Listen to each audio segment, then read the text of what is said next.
Broadcasting Zimbabwe. Raisi redu tanga taisa mvura, tikaisa mafuta, tikaisa salt, ndobva tazokira raisi redu.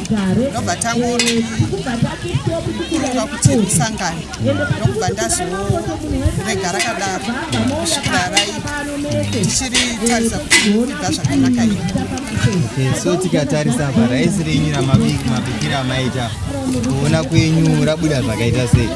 Ndizvo zvamava muchitarisa here kuti ribude richiita izvi?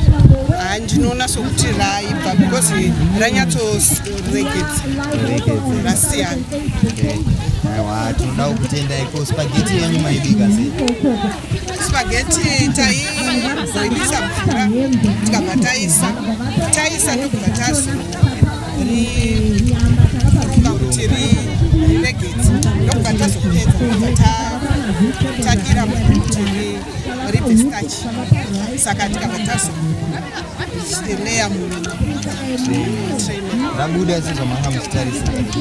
Rabuda, kana risingabatiri tinenge tiziva kuti raita. Totenda maita basa.